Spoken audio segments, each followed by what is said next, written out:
All right, then, welcome to the Tuesday coordination session of the City Commission. Just a discussion between the city staff and various commission members, and it's televised so that people can listen to us. So Ron, if you want to start off, you can. Sure, thank you, Mayor. Good evening, Commissioners. Hope everybody's staying warm, and hopefully we'll get through this evening without a rolling blackout. I think best information we have that we don't think we're going to get any more tonight, although they were going to observe this afternoon's peak period from 3 to about now to know kind of what the game plan is for later. So yesterday we were out about 30 minutes is all over the noon hour, but today we were out here, and today we were out from about 7:25 this morning till about just before 10.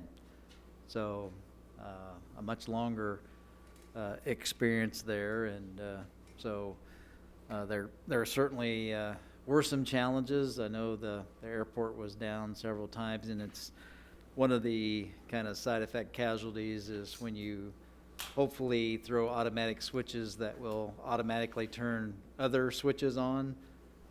Those didn't fail, so I know the our Evergy crews had to go out in the Eureka Valley and physically turn people back on over a sequence of time. So some of the folks out there were out of power for several hours today. But the sun shone most of the day, and that was certainly better and helped some of our chemicals on our streets work a little better. And so I think certainly things are looking up and should be a lot better by the end of the week. So looking forward to warmer weather kind of related to that. I think you're all aware that we helped establish a warming shelter at the 4 Points by Sheraton late yesterday, and there were a few folks that took advantage of that. Last night had several folks that took advantage of a discounted room rate for that, and then just got an update that there were a couple people there in the warming shelter today. So basically they're offering their conference room facility for folks to just be there 24/7 if they want. But if they'd like to rent a room, they have a reduced rate, and some of the social service agencies are kicking in to help with those rooms. So that's helped meeting that need. And they, as of about 5:30, there were 3 folks booked for rooms tonight, and they had 3 at the warming shelter. So we appreciate 4 Points stepping up and helping the community with that. Kind of a separate effort that started earlier was Be Able and some of the local churches that are involved in Common Table were instrumental in trying to get folks that are homeless into hotels. This is more over on the east side, and I got a report that they have 40 people in motel rooms currently as of late this afternoon. So that's a great service that they're providing, and I know a lot of the churches and social service agencies are contributing to that cause, so that's great.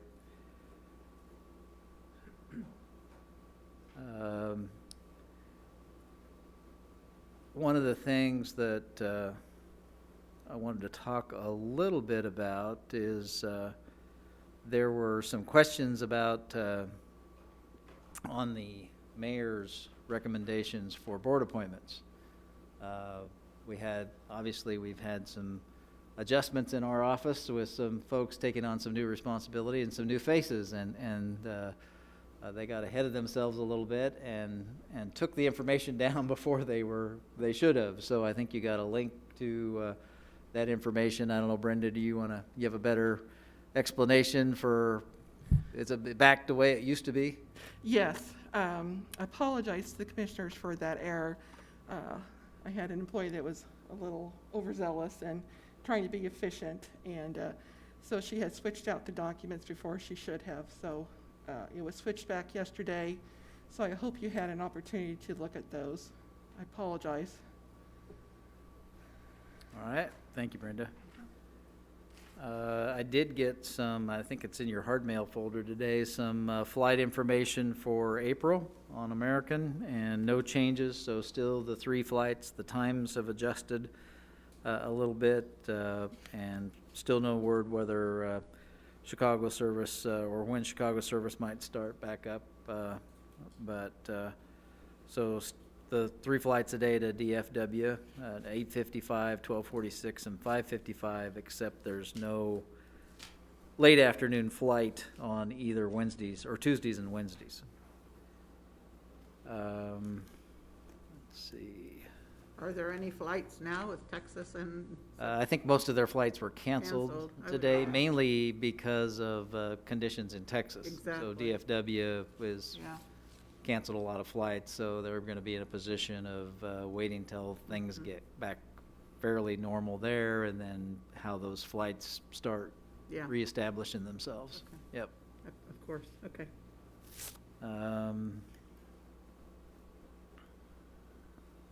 Lots of activity on the legislative front. So we're following several bills that are out there. I know the league had a pretty good update in their Friday publication, but there's just a lot of different activity going on, and there's hearings that are scheduled this week. So I don't know if you have any specific questions on any of those. We can certainly try to respond to them. I know specifically there was interest last time in Senate Bill 13, which was going to change, basically was going to get rid of the tax lid, but put in a tax neutral rate and a notice, special notice that would have to be given to taxpayers and mailed directly.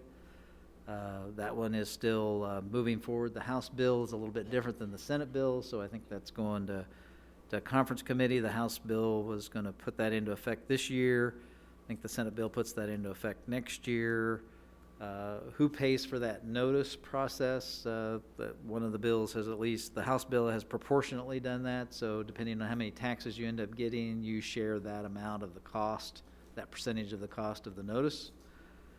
Is the way that's there. And then there was a effort to put an amendment for what was being referred to as the Genesis Amendment for health clubs, private health clubs to be tax exempt like non-for-profits. My understanding is that bill is dead. That amendment is dead, so not sure about where that one's going to go, but we do know something's likely going to happen with that, because it passed both committees pretty favorably, and would likely go to conference committee once the full House passes it. The rebate of property taxes component, excuse me,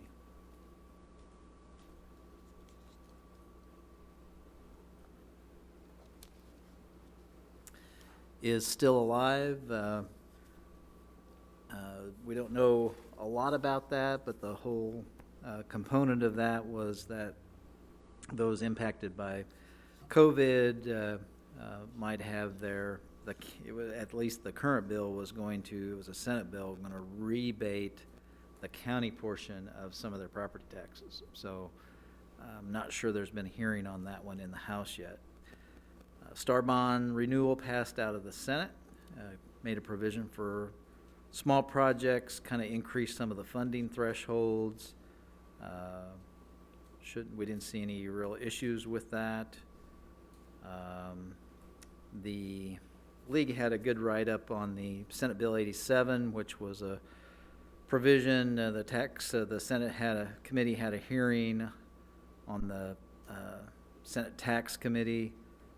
That was the one that was going to allow for any countywide sales tax for the counties to keep all the proceeds. And the league has a link to a report that shows how much money all the cities in the state get of those county shares. So I think one of the bigger issues that almost all of those county sales tax were passed by a public vote, where the citizens had an impression at least of where those taxes were going to be distributed. and I don't think it's appropriate for the legislature to change those votes. So if they want to make that going forward, as long as the people know that that's the case, then I think that would be the legislation that's going to occur. But that one's still alive. We'll see. It didn't get a vote in that Senate Tax Committee, but it looked like it was going to at some time. So we're watching several aspects. I know there's a hearing, I think it's a Senate bill on some significant proposed changes to the eminent domain statutes, which would lengthen even longer the time of what we would need for, and it didn't really differentiate the types of eminent domain. Any eminent domain, basically lots of different provisions there, which would make it, for example, double or triple the amount of time that we're talking about for our levee easements that were well fields, all of those things could make it debatable, or at least challengeable, whether we even have the authority of eminent domain at the start of the process.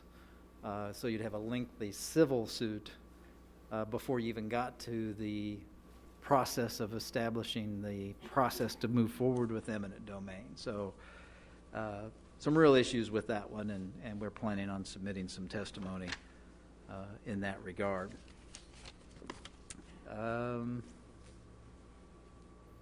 If we can look at the planning chart. Y'all got copies there? Okay, good.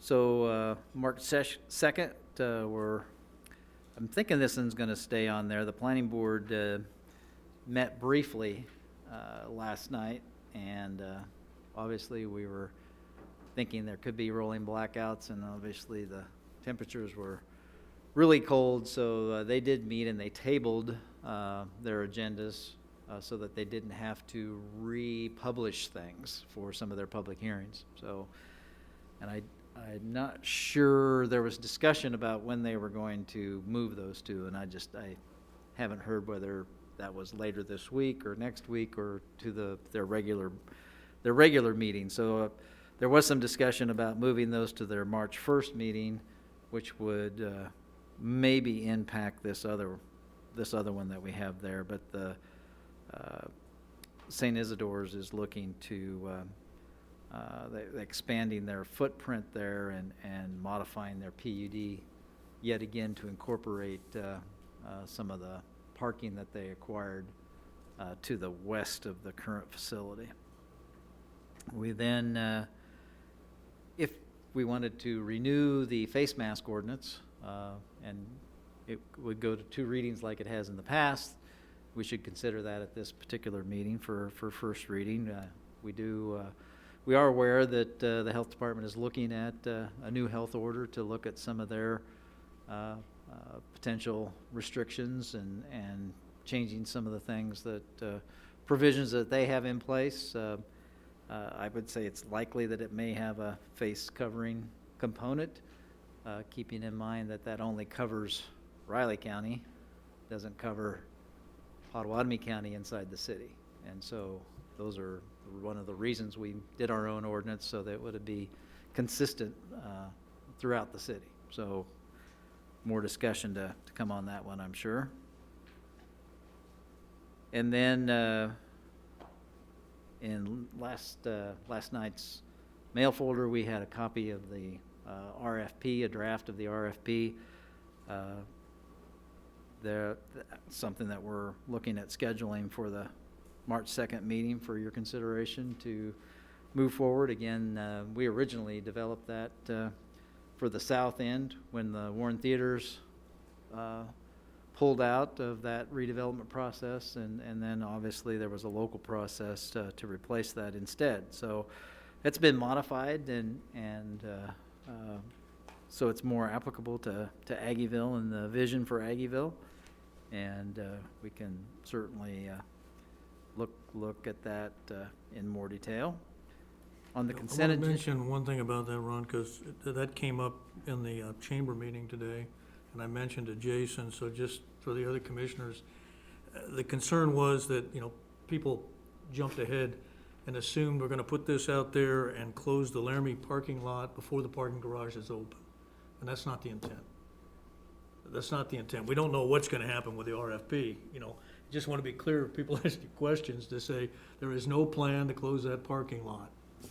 You know, nothing will happen there because the process is gonna take so long that, you know, if something does happen there, the garage will be done by then. Because we gotta alleviate those fears, because people think we're just hell-bent on taking all the parking down in Aggieville, and that's not the plan at all. On the consent, we have some final plats there relative to some of the activity that's going on your agenda tonight. And then we originally had hoped to have this professional services agreement for the intersection of US 24 and Levy Drive in conjunction with the annexation and zoning item tonight, but it's just wasn't quite ready. So we'll have that moving forward, because that is a key component of that project moving forward. These next two are relative to Kdot funding, and the Kdot CCLP LIP is the where we have really it's only eligible for Fort Riley Boulevard, where it's a state highway that we maintain, so we get funds to help with that. And you might have recalled that this last year we had a lot of pavement replacement work that we contracted for there, and it's typically an 80-20. 80% grant, 20% local match, and so we're targeting more of that. I will let you know that this is one of the grants that KDOT put more money into. They got out of the third CARES bill that passed the federal government. They got specific transportation funds. So part of that is they've increased the allocation statewide for these funds, and so there's a little bit more funding available for us on that. We also, the federal funds exchange, that's one where we can exchange our local rate that they would normally, if it allows us to manage the project and administer the project as opposed to them, and they'll give us, allow us to pay them their fee, essentially, for what they would normally get if they'd administer it. So it's a cash exchange, and my understanding is that's another one that they've also increased the allocation for. So we'll have those increased numbers, hopefully, for that meeting. And then number 5 is a request by HCW to restructure. Obviously, they've had some difficulty with being hard hit industry, that they'd like to move this year's debt service payment onto the end of their, and restructure that. And so there'll be some information coming forward on that particular request. The airport runway reconstruction project, this specifically is a agreement with the FAA for the navigation aids. You may recall that Airport Manager Jesse Romo said that the navigation aids are the property of the federal government, and they're responsible for their maintenance and all of that. But when we're going to relocate them because of our project or change them, then we have to bear that cost of the project, but we get fully reimbursed for that cost. So this is just pertaining to those navigational aids. So it'll be a separate lease agreement for that one. March 16th, then, we've got some adjustments out on that the West Loop PUD request for allowing more, these are both zoning items, allow more window signage within that shopping center. And then on the Bluemont North Manhattan Hotel PUD, there were some specific provisions regarding their liquor license and some signage there. And so they're requesting some adjustments to that PUD as well. We plan to have the provisions for establishing the Housing Advisory Board at that meeting as well. Several final plats, including the one on Meadowlark Hills, and they have a lot transfer on their IRB. So as I understand it, is they have a particular lot that they want to basically pay the IRBs off, so it doesn't show the city of Manhattan as the owner. And so they can proceed with their financing on their own and not confuse the situation with the IRBs, so.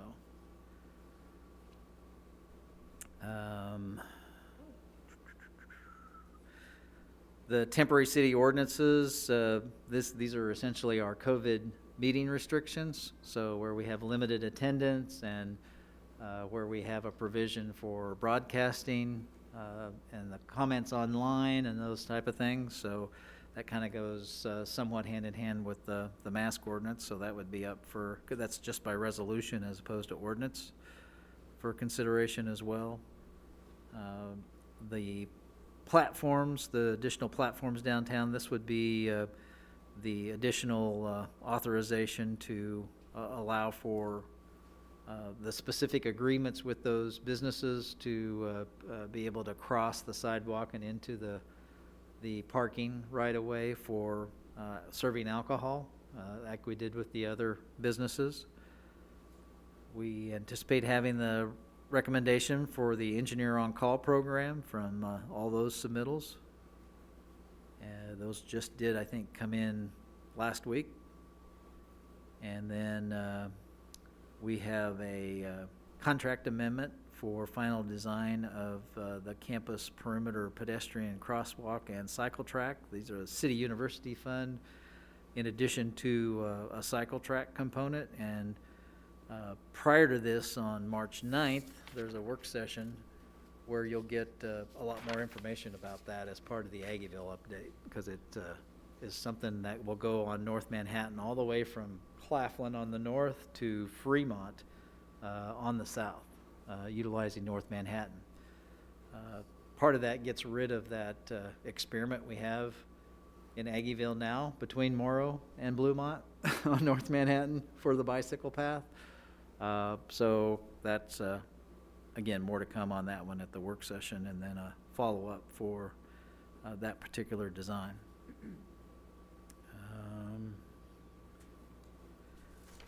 We have item 12 there is a sale of real estate. It says biosolids. So what this is you remember we bought additional biosolid land. Within those tracts there were some residential parcels, and there was a request by the seller for us to make a good faith effort to try to negotiate. One of those parcels specifically is changed in elevation, would be no practical use for us necessarily from a biosolids farming standpoint. And so we agreed that we would enter into negotiation with one of their family members that was interested in one of those residential tracts and for buyback. And so we've reached a verbal agreement with them, and would be looking at selling back that portion to them for that small residential piece. This ABB meter replacement is a CIP item that we've talked about before. It's a direct purchase of additional new meters to replace existing ones.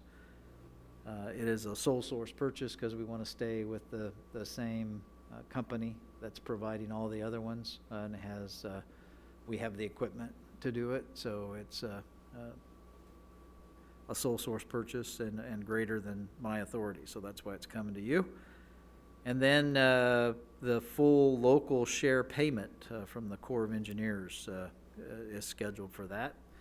And obviously we had a really good bid opening for our temp notes, which will fund that at 0.29% interest. So that's a good deal from that component. Work sessions then.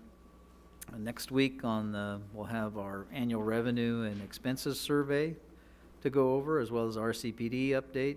And then on March 9th, in addition to the Aggieville update and parking management, we'll have a strategic plan process, engagement process update. And Jared's going to talk a little bit more about kind of where we're at with some of that here this evening. And then plan to update you on March 23rd on the pavement management program update and where we're at with that. And then Continuing on, in April, we've got CVB quarterly report, as well as the water and sewer reg considerations, and the MDC, and staff's going to have to, this will be the quiz for staff. Does anybody remember what that stands for?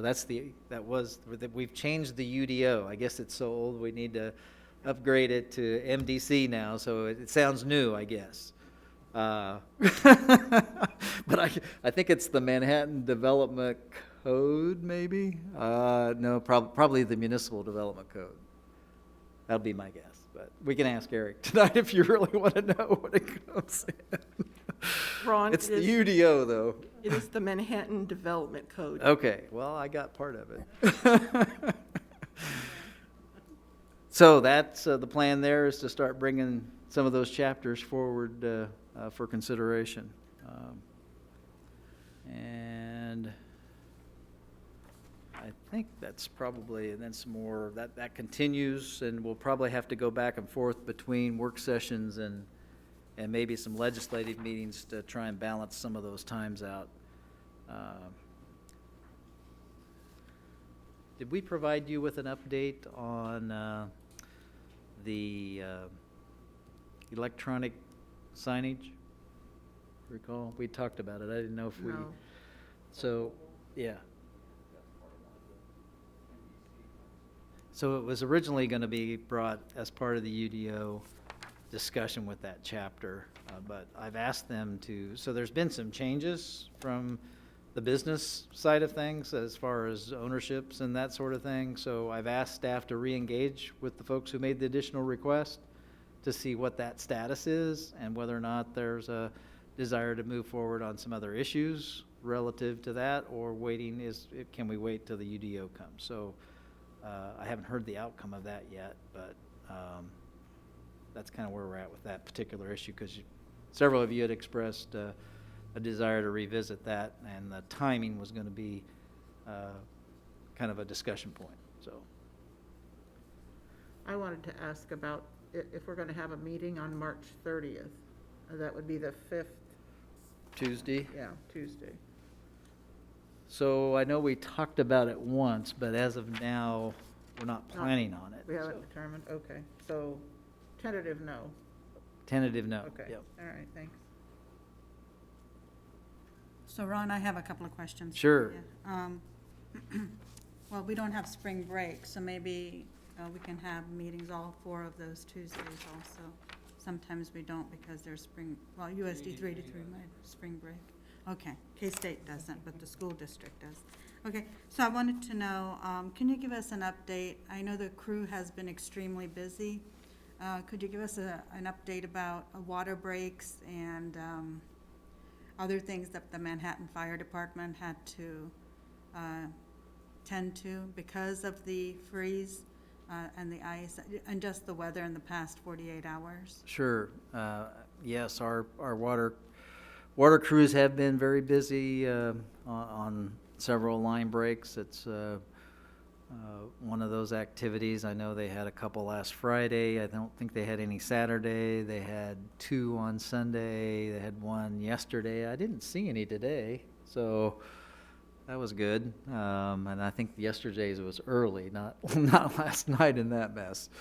So, the water probably would have froze instantaneously if it came out of the ground. So, but yeah, that crew has certainly been doing great work in very difficult conditions. That's something that we watch it very carefully and look after them for working as safely as possible under those conditions. And fire department also, I know they've responded to several situations with one of the things you see a lot right now is sprinkler systems, and fire suppression sprinkler systems are vulnerable because a lot of times they're close to that exterior, and if they didn't get insulated very well, they burst. So the fire department actually alarm goes off, so that they're usually the first ones there and discover it and get the water turned. They know where the turnoffs are and that sort of thing. So they've made several of those runs as well. Oh, that's good to know. I think I've just been busy with other things, but I heard several announcements from Governor Kelly about KDM and other services. Does that mean anything to the city of Manhattan other than Evergy and doing the rolling blackouts? So yes, the governor did declare an emergency. It'll be then up to each county commission to determine whether they have an emergency, but that would help us in situations where we're providing this warming shelters. Again, there's a threshold that has to be met, but I do know that the county emergency preparedness director had talked about that as a possibility, so I think we're kind of waiting to kind of see where things are. You know, those typical just normal water line breaks, those kind of things aren't really covered by that unless they would cause some other kind of flooding or other damage. Then some of that might be, but certainly that the governor making that declaration, it's something for us to be aware of. Yeah, I just wanted to make sure that, I think we were one of the few communities that jumped on it really quick, and I appreciate the EOC getting together and making those warming centers available, partnering up with 4 Points. But I also know there's an expense to it and staff time and all of the dedicated resources that are necessary to make it happen under just a few hours. So just wanted to give my thanks to them, but I'll let everybody else speak then. And if this was going to continue, there, you know, generators and stuff, or if there were long-term, that one's really difficult with the rolling blackout, so hopefully that's going to improve as conditions and things warm up again.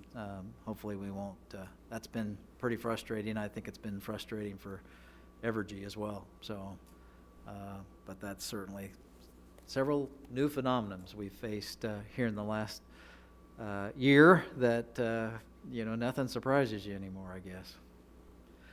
Just a couple other things that might be of interest. Jared, did you want to update on the strategic plan? I emailed you all a memo today regarding an update on the strategic plan, as well as the first public round of engagement that's going to be happening here in March. It should be printed in front of you as well. I was just going to go through it quickly and you know, take any questions that you may have. We've been pretty busy this first month, forming a lot of committees, meeting as committees, interviews with city staff for the Planning Next consultants to get a good understanding of our community as well as our organization and the services that we provide. You can see on that first page of the memo with the strategic plan schedule, you know, we're still in the preparation phase right now where we are creating the content, getting our project website underway, doing the environmental scan, and then here soon doing a big awareness campaign and public outreach campaign to kick off the first round of public engagement so we can start working towards analyzing that and recommendations toward the plan. We did have our first community project committee meeting on Thursday, February 4th. That was attended very well by our community committee that was appointed by you all. A lot of valuable insights, good conversation that came of that. A lot of honest feedback too from the group. They, you know, want to make sure that the community is heavily involved and is helping drive this process.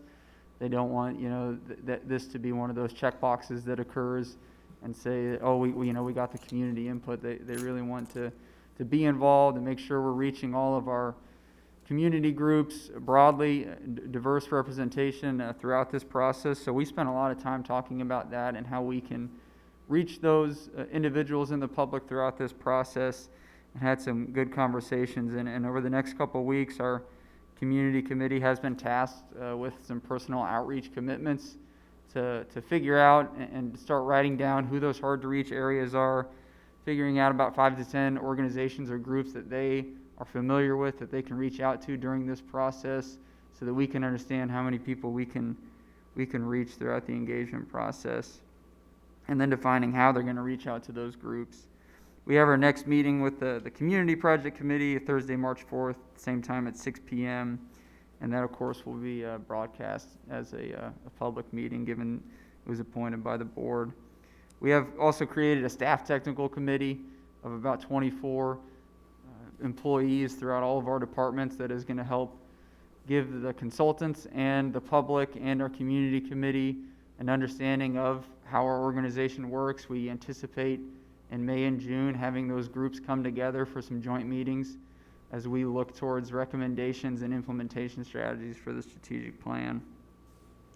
Our project website is live right now. We're waiting to do a public release here in the coming days. We don't want to do one right now. A lot of people are focused on the power outages and keeping up to date on that. So we're going to wait a few days till later in the week before we do our public news release to really kick off the public awareness campaign, direct people to the website that you all have a link to now that you can take a look at, and start driving people to there, taking surveys, looking, signing up for updates, registering with the site so that they can be engaged throughout the process. We're going to use this website as kind of the primary tool throughout the entirety of the process to continually engage. We'll update it with surveys, allow people to provide comments on stages of the plan, documents that are in draft form, certain online engagement opportunities throughout the entire time.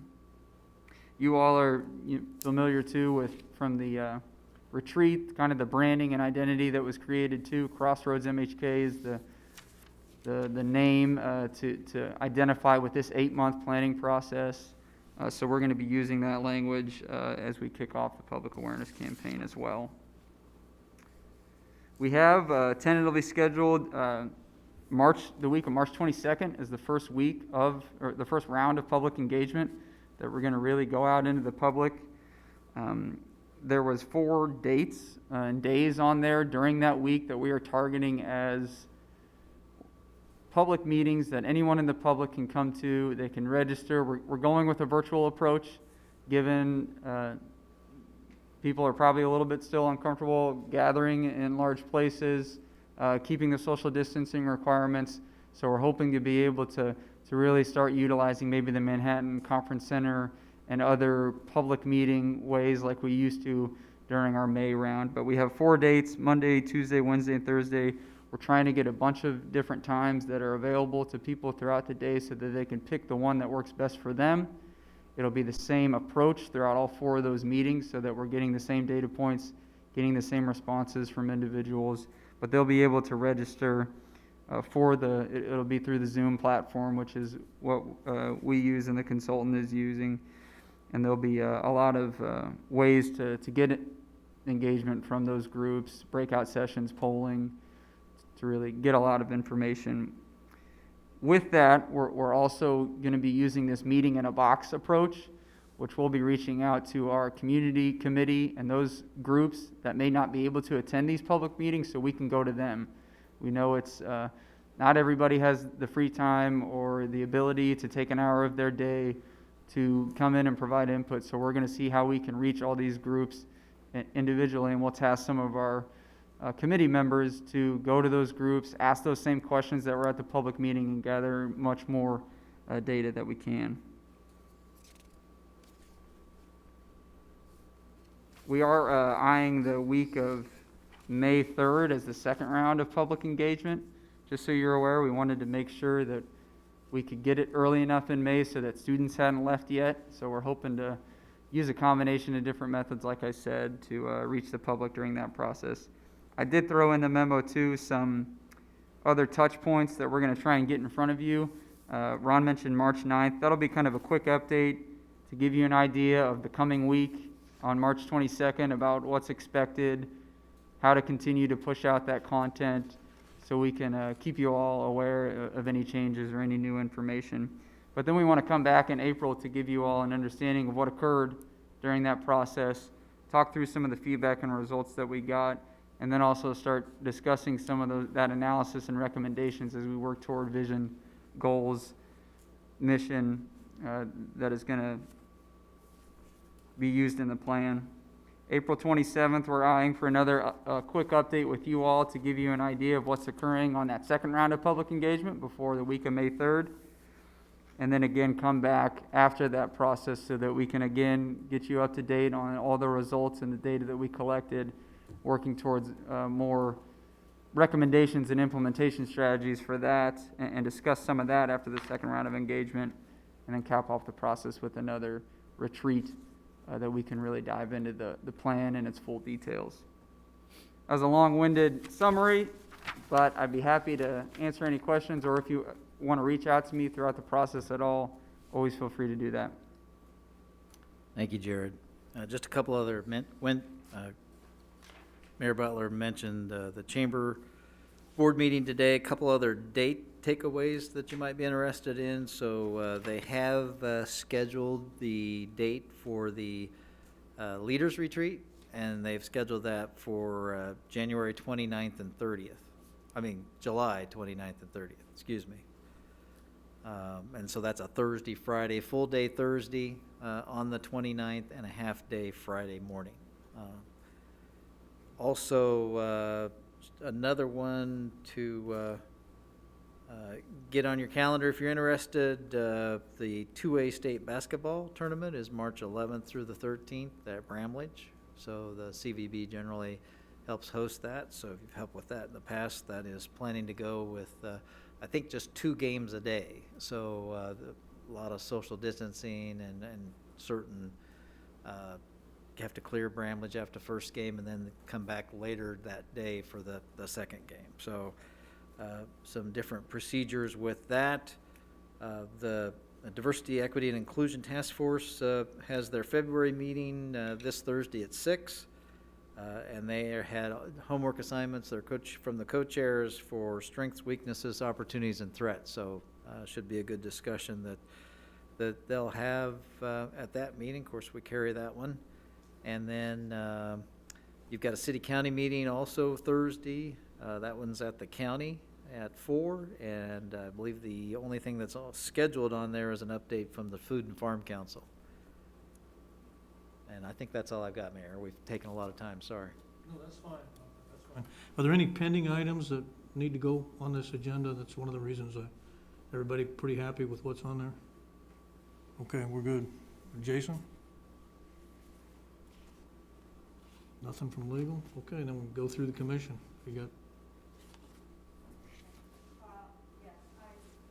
Sorry about that. I emailed Jason Smith about the chamber breakfasts we typically have with the legislative chamber breakfasts. So they're going to start, Charlotte's going to contact them and probably start planning them in the next few weeks. Instead of Saturday, he indicated they may even have them on a weekday, depending on the legislator's schedule. But there's so much going on that I think it's really important for us to listen to what's happening there from all of them, although it moves very fast. I attended the Flint Hills Regional Council meeting this Friday on behalf of Commissioner Morris. There was it was a special meeting. They were there to discuss the Regional River Trail proposed project from Milford Lake to Wamego. There was 34 members on the Zoom call, and basically asking for a non-monetary letter of support for the project on behalf of the city. Linda Cook from K-State, they will also be providing one, as well as Fort Riley.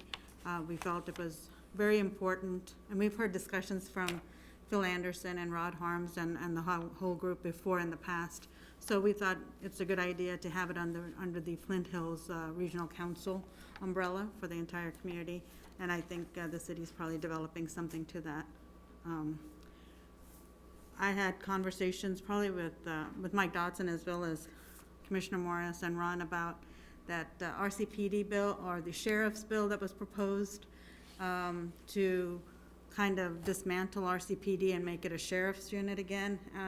That idea has been tossed around a few times, but apparently it's dead right now. But I just wanted to put it on our radar, because it is something that comes up every now and then, and sometimes it might just swoop through and we might miss the whole thing. So I just wanted to let you know that that's still happening over there. Other than that, I think that's it as far as the meetings I've attended. I appreciate the updates and the I think it's great that the Riley County Commissioners have their PIO, and we have our PIO, and RCPD has their PIO. I think working collaboratively, especially in this age of emergencies, really helped push everything forward with the same message. So I'm very thankful for that. Thank you. I don't have anything to report other than, thanks for the city staff and everybody that's worked through this weather and to get that warming shelter set up in collaboration. It's pretty also amazing, and I might mention during comments later, just the stuff you mentioned about Be Able, and them to do that without city assistance is impressive. I got nothing. I would just like to reiterate that the community groups have come together at Be Able, and the churches and Common Table, and they're bringing their food, and that they were all, I think it takes us all to do it, because no one group can afford or do it. So, but it speaks well of our community that we're able to do that in just 2 or 3 day turnaround. And I really appreciate Scott Voos's leadership at Be Able, and I know there are a lot of people involved, so it's not one group, but our emergency shelter was full when this cold wave hit. And so the community had to find additional solutions. And so the Sheraton is this is a hard time for hotels too, so at least this is a way for them to continue to be viable and have some, be open. I want to just especially thank it's not just thank, but our city and county road crews who made it possible. I mean, that was pretty quick turnaround. This is a severe cold, but basically our roads are passable. I understand the energy issues and why some of our, like K-State is closed because of, the relationship with the contract with Evergy, and so I understand all that, but it is still everybody working together to keep our homes warm by trying to close down some of the great big industrial level facilities. So we just, this is going to be over in a few days with hope. And so this is the most severe cold we've had in 30, 40 years. I don't even know the stats, but I think it's been a long time, the 80s. And it's hard to say when the worst cold was. I hear it from different numbers from different people, so I'm not really sure. But this is severe, and we just try to get everybody to do their part, whatever it is, if it's trickling the water, if it's, donating to the blessing boxes, or whatever it takes to keep all of us functioning and contribute to our well-being. And I know that having the power off here for 3 hours today was a major roadblock to just functioning. Yeah, I would say that I did something unusual I've never done before. Last Friday and Saturday, I delivered flowers for Steve's Floral. They have some volunteers who come together, and we delivered 29. We traveled to Westmoreland, Oldsburg, Alta Vista, all kinds of places out of town and in town, doing those deliveries. And it was just, it was cold as it could be, but we weren't exposed long, and the flowers survived. So it was a real experience to do something, and that's why I had to ask Yusha if she'd go to the regional council, because the regional council meeting was a specially called meeting, and I'd already committed to do this volunteer kind of thing. So I would say that the Riley County Law Board met today at noon, and just fairly routine. We did, after an executive session, approve a raise for the director in keeping with the contract that the law board entered into with him. And it was a 3-year contract, and this is the last year of it. And I think it seems to be the right thing to do in keeping with the raises that the other employees in Riley County Police Department got for the year 2020. So there's always something, it seems, that causes people to be upset. But let's see what else is going on. Just can't think of anything else. That's it. Thanks. All right, can we take a break to 7? Okay.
Okay, it's 7 PM, so welcome to the Manhattan City Commission meeting for Tuesday, February 16th, 2021. Please join me in the Pledge of Allegiance.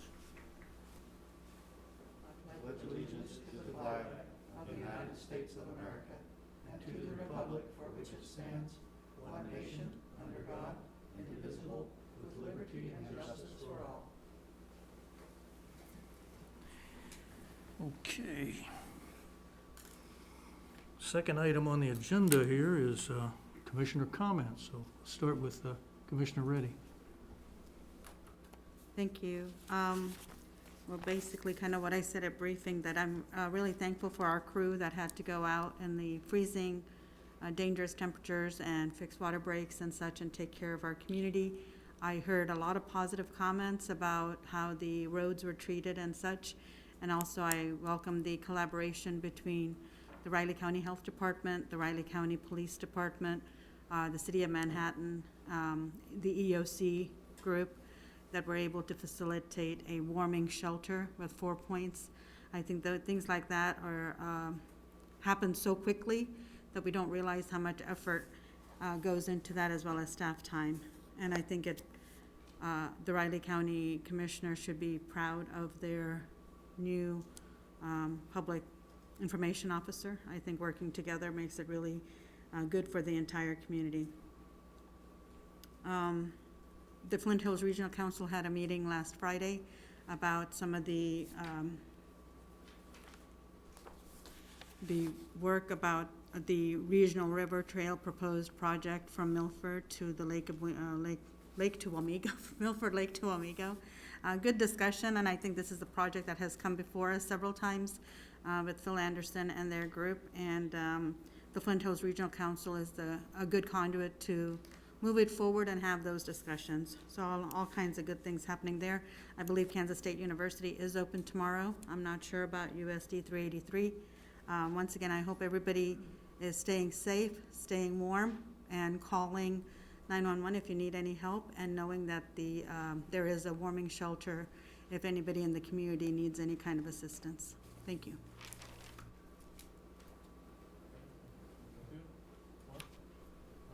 I too would like to echo the fine work of the Public Works Department staff for the city and the county. Knox Lane was, and Spain Drive, my little local streets, were by this evening, were down to water and starting to dry. And as bitter cold as it has been, that's pretty significant. And even though we didn't have deep snow, that cold is just really hard to fight. With the right tools, you can do that, and obviously they knew what to do. And I'm sure the highway department and the county are, at least the paved roads, if you can get to the paved roads, you're in good shape. So I'd like to just high praise for the folks who work there and for the staffs that are working with broken water mains and the other kinds of outdoor work that we're experiencing these days, whether you're a plumber or whatever. I have appreciated the level of cooperation that the jurisdictions are having with Evergy to help them. I mean, some ways we don't have much choice. They just let us know when we're going to take your power down. For the city hall was down for 3 hours this morning, and I'm sure that changed some plans. But likewise, just the different people that this affects. I don't know. That I don't have a lot to say. I mean, I appreciate the staff, and I know that. Anyway, that's enough. Okay, and I want to echo, a thank you to the water department. I got actually 2 phone calls today from satisfied customers that said they were amazed that the crews came out and took care of some water meter issues they had, and apparently some frozen pipes from the city water meter in.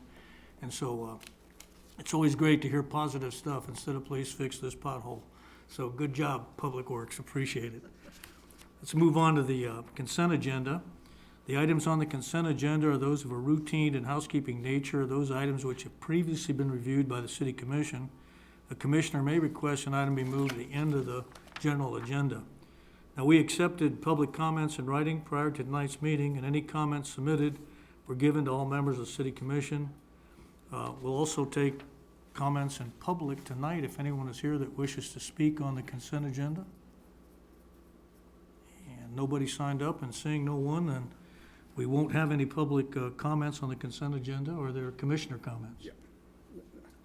I'm Commissioner Hattasol here. I just, on item H, I just want to make a comment. That's the concrete street maintenance contract. The Restore Construction LLC is the newest reiteration of the old Pavers Inc. Company, and so I'm not going to support, I'm not going to vote for that contract because I'm not convinced they're the best responsible bidder. I understand they're $100,000 less than the other ones, which will fill a lot of potholes this winter. So I understand that they're the lowest bidder. I'm just questioning the most responsible one, and I don't need any support as to why they are. You're never going to convince me of that. So I'm going to vote no on H. I do have a question for maybe Rob Ott, because Brian Johnson isn't here, but I'm wondering about an explanation for the 3/4 entrance at the Candlewood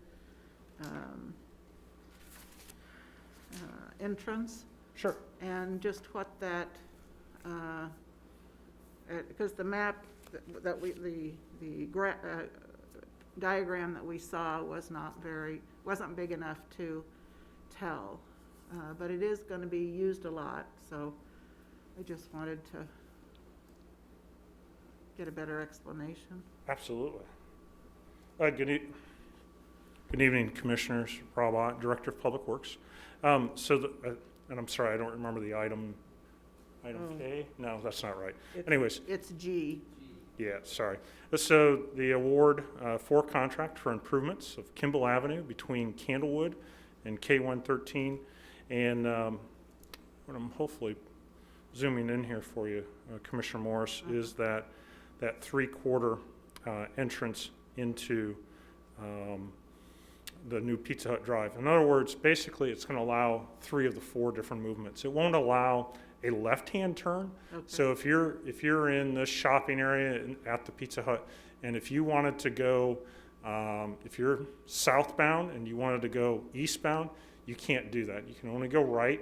The length of the median and such is at a length such that it would feel extremely uncomfortable to the driver to pull some goofy fishtail maneuver to head eastbound. What we want those drivers to do, we want them to go to the traffic signal at Candlewood and then use a traffic signal to go southbound to eastbound.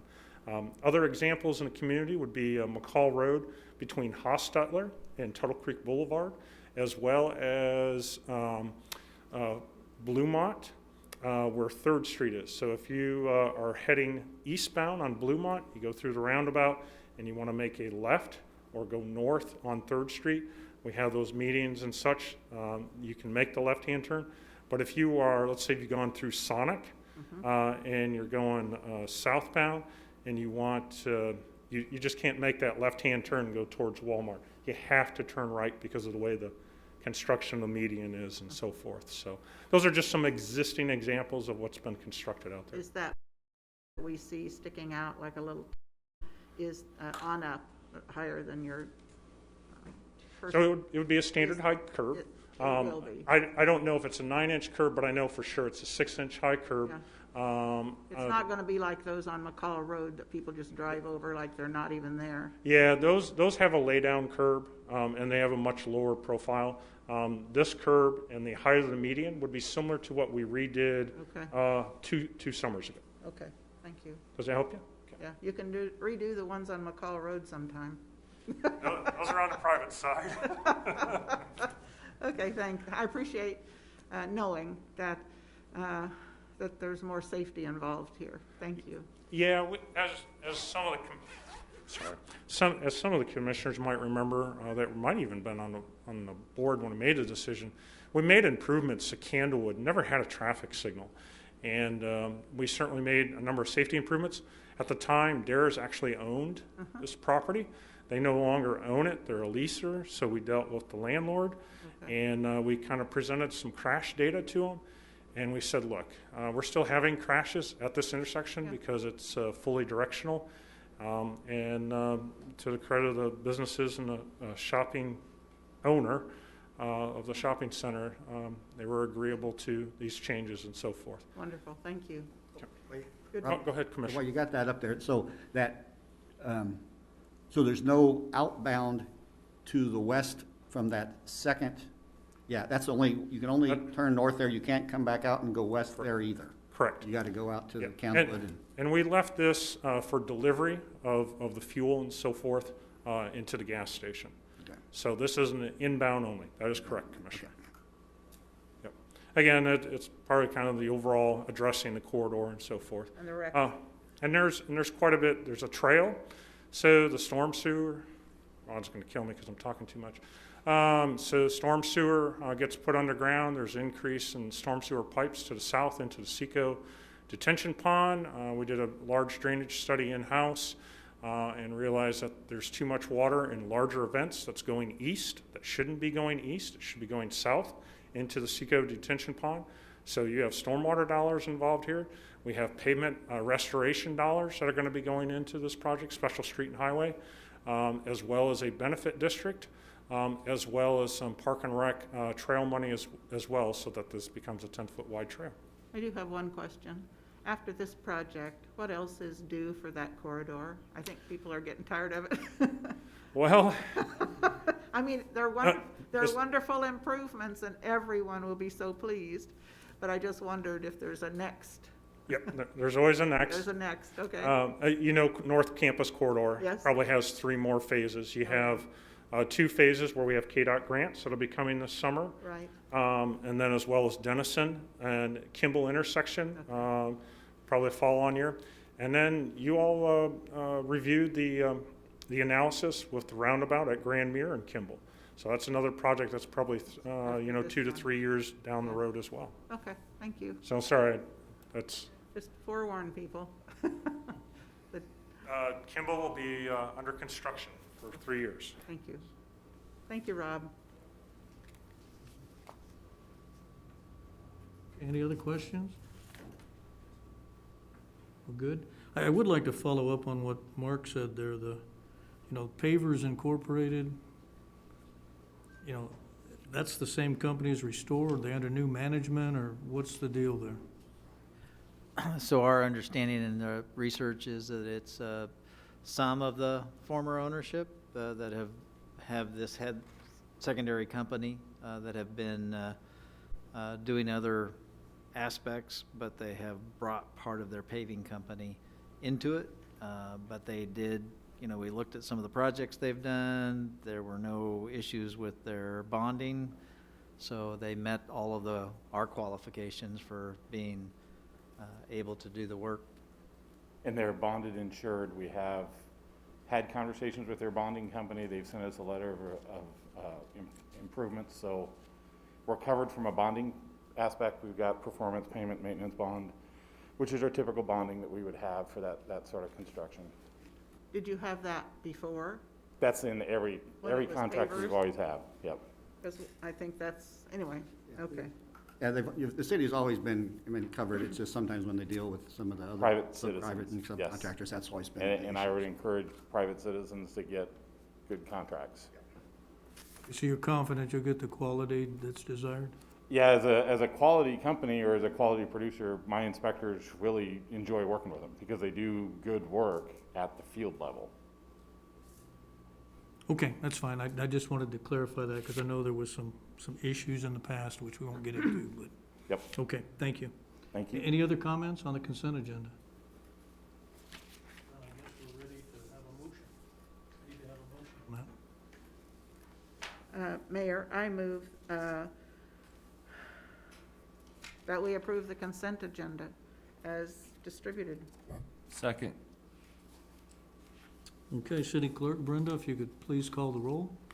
Mayor Butler, Yes. Commissioner Morse, Yes. Commissioner Hattasol, Yes, except for no on item H. Commissioner Estabrook, Yes. Commissioner Reddy. Yes. Motion carries 5-0 with the exception of item H, which carries 4-1. Okay, then we'll move on to item 4, the general agenda. And the first item on the general agenda is to consider ordinance number 7523, amending ordinance number 6860, and the final development plan of West Loop Shopping Center Commercial PUD for the Scooters Coffee Drive-Through Coffee Kiosk. I guess Jason is gonna handle this one. No, I'm gonna try to get Zoom on here. There you go. I think Chad's controlling things, maybe. Good evening, Commissioners. Thank you, Mayor. Can you hear me okay? This is Chad Budger, Assistant Director with Community Development. Yep, I can hear you fine. Great. And can you see my PowerPoint presentation all right? Yes. Yes, that looks good. Super. Okay, we'll get moving. I think I have a number of items before you tonight, so we won't dilly-dally around. The first item, as you mentioned, was to amend the West Loop Shopping Center PUD for the Scooters Coffee Drive-Through Kiosk. This area is going to be in the the south east corner of Setchild Road and Claflin Road is shown here. What we're looking at is the extreme northwest corner of West Loop, where Pizza Hut used to be. As you know, they vacated that building and it's now it's vacant.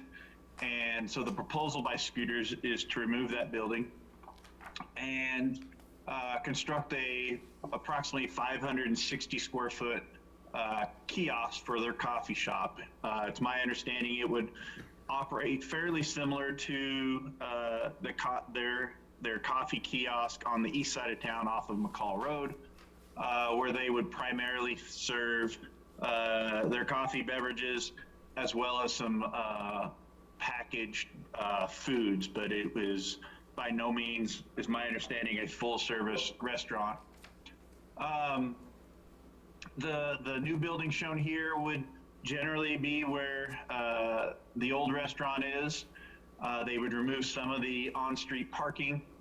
The traffic flow, let's see if I can, the traffic flow would come into the north of the building, circle around to their menu board, which is directly south of the building, and then travel so that you're east, where you could pick up your order. So you can see the site layout fairly well there with their vehicles. One item of topic that staff and the applicant had, and we finally resolved, was the entrance there at the existing entrance. Many years ago, when West Loop was redeveloping this existing entrance into Pizza Hut, and where the gas station is now, city staff had suggested it be fully closed because of traffic concerns there on Claflin Road. Those concerns still exist. There is a fairly high accident issue there through the turning movements. And Brian Johnson and Rob Ott can speak more to that if you have questions. But the developer and the city came to a conclusion that we could do a right-in, right-out, so that both the traffic to this coffee kiosk as well as the gas station, which, if you've experienced that, is a fairly busy gas station, both sites can still be fully serviced there, but at a safer turning movements. And then you still have the option to go out towards West Loop Place, where there's a traffic signal on the Claflin. Here are some renderings of the building as well as its signage, fairly similar to what is out on the east side of town. They are proposing a pylon sign there on the site. It was similar to what Pizza Hut had in terms of size and height of that signage. And then the landscaping Most of it will be at the corner of Claflin and Setchild with screening for headlights and whatnot there. And this kind of shows further what that access point would be. This triangle is really just a representation. I don't think a full design set has been provided for Public Works to sign off on, but we've all come to agreement that right in, right out is needed, but its exact design, curb height, etc., has not been approved to my knowledge. So I think this is my last slide on this one. The planning board heard this item on Thursday, January 21st, I believe, and recommended to you all approval with a few conditions related to the site, the landscaping, signage, and then that entrance modification as discussed.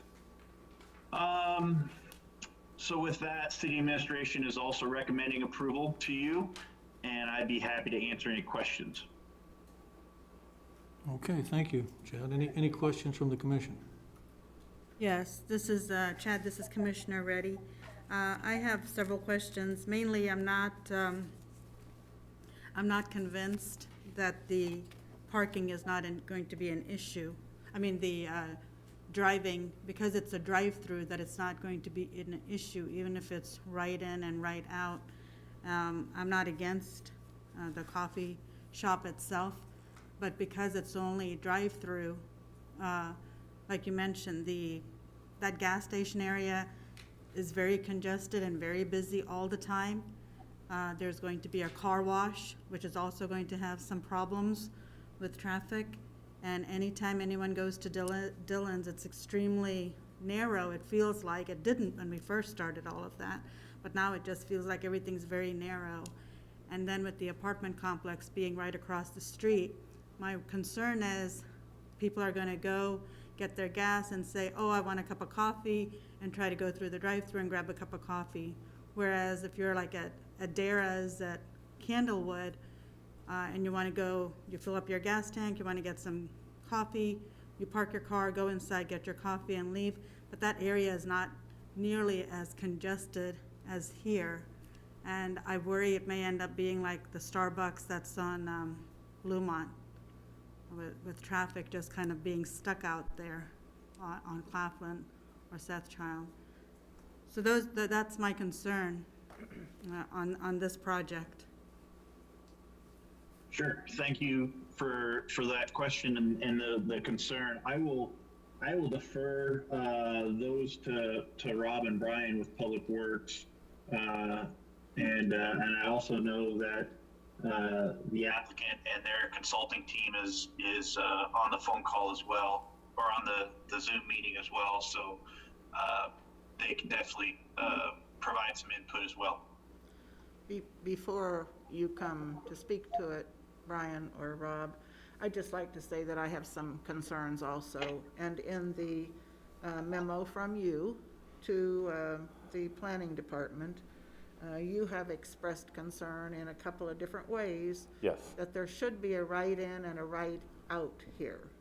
Yes. But this particular sentence, this next, on the last paragraph, the traffic study recommends not adjusting the existing driveway to a right in, right out due to difficulty in constructing that type of driveway in this location. Correct. When is just construction an issue?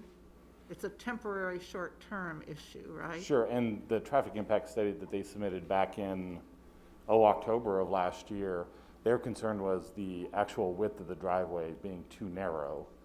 Our opinion in Public Works was, we think you have plenty of frontage to build a driveway that has a right in, right out, and our recommendation is it has to have a right in, right out. After that memo was written, Scooters came back and agreed to build that right in, right out. And Chad, is that correct, that that's part of the application? That is correct. Yeah, that was their official site plan I think that actually came just a few days before the planning board. So Correct. your memo was written, Brian's memo was written Prior to the planning board.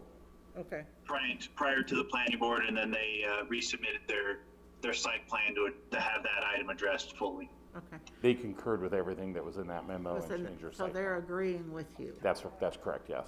When a customer is in the queue Uh-huh.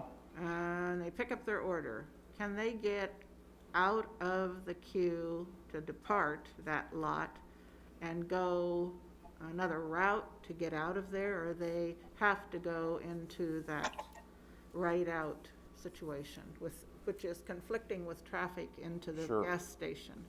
I mean, currently, a lot of people go to the south of the gas pumps, north of the wherever, south of the gas pumps. They're close to Dillon's, so they can use that little street to get out of there Get to the signal, correct. and and will they still be able to do that out of this site? Chad, can you go back a couple of screens, please? So you don't want the full aerial, you want I want the site Something plan, less. please. Yeah. the site plan. There you go. Yeah. So they circle around this way, order boards here. Right, They order here, they go here, they pick up at the window. Then their choices are, they can either come back this way, okay. or they can go this way. That's their two maneuvers that they can make. And there is a right-of-way for them to travel there. The property line is actually to here. We'll go back over to the next one over, that one, go south there. Yeah, that's a right-of-way, that's not a gas pump. No, this is a little island. They're A little proposing a island. little, Okay. and that island will separate people coming this way to get over to Dillon's Yeah, and the drive-through lane. okay. So when they come out, they have two choices.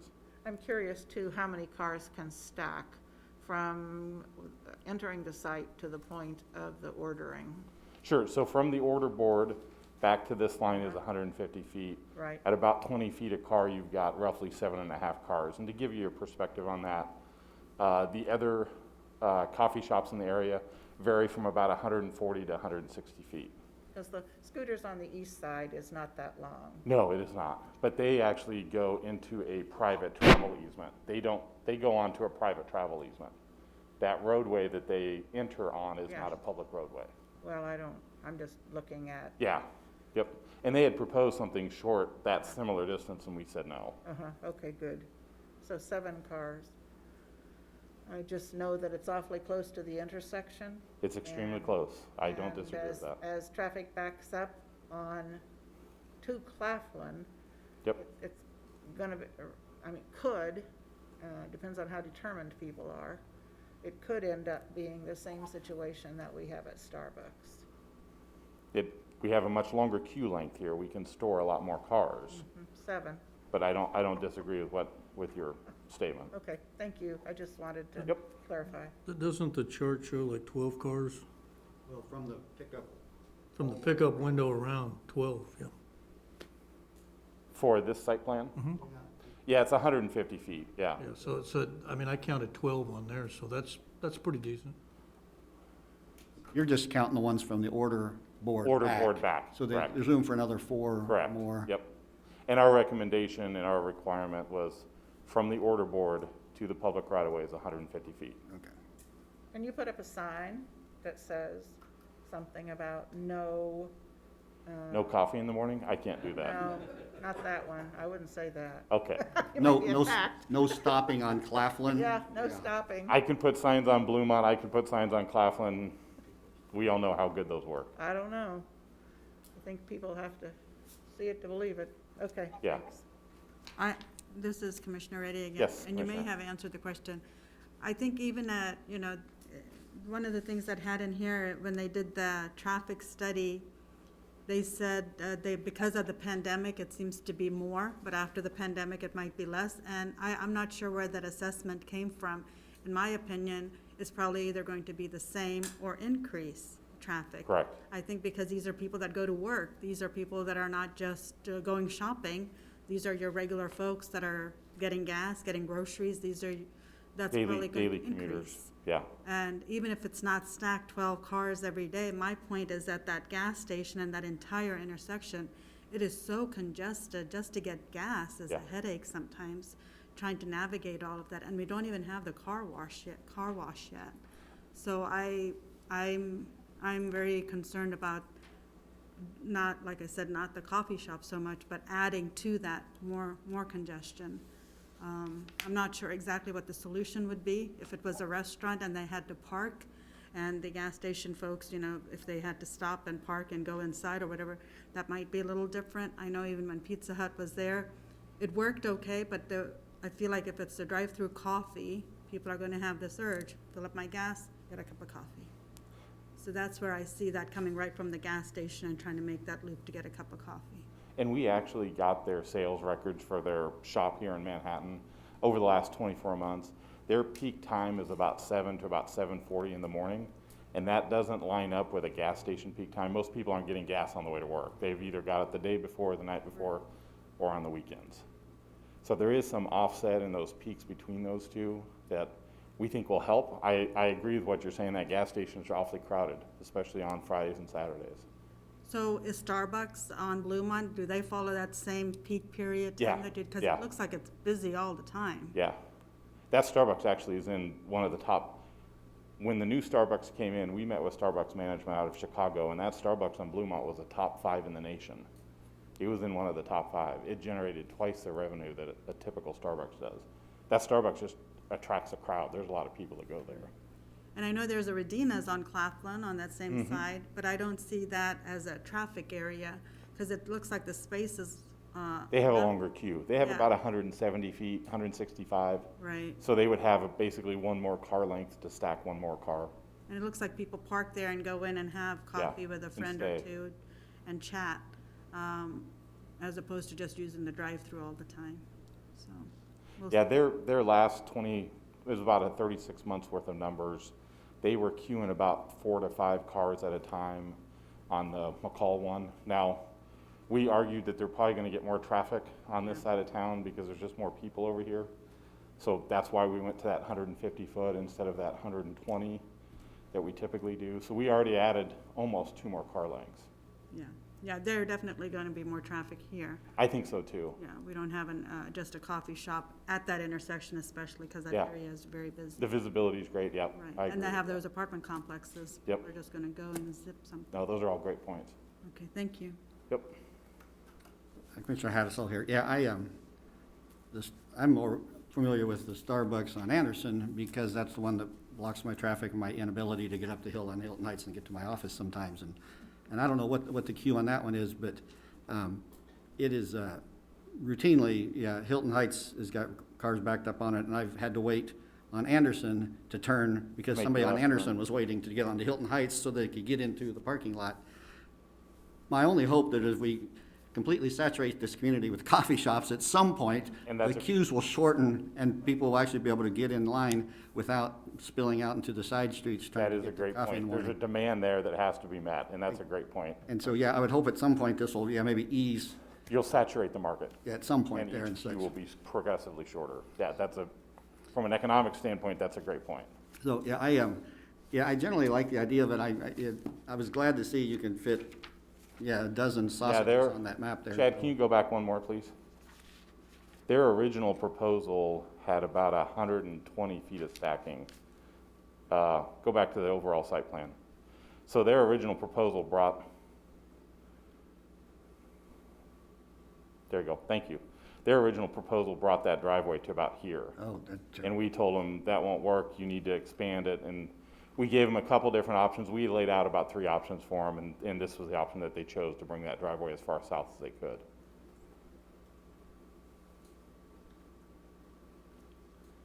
When I was on the planning board, there were 2 projects that I regret having agreed to. And one of them was Sonic, in that little immediate turn, once you turn on the east side. After you turn On off 3rd of Street? Bluemont, Okay. within a car length, people are backed up turning Oh, to yes. the location. The other is they're on 12th, I guess it's 11th Street, when you turn off of Bluemont and make a left there by the corner of the Christian College, and then people are stopped and 14th Street, trying to 14th, trying Yes. to pull into the quick shop the at gas station, yeah. And there are so many rear end kinds of Yeah. collisions there. Yep. If I had those to do over, I would not approve them, just, And if they redevelop, we're gonna be in here talking about traffic with you folks, Yeah. there's no doubt. I just don't want to create more backups of Yep. traffic.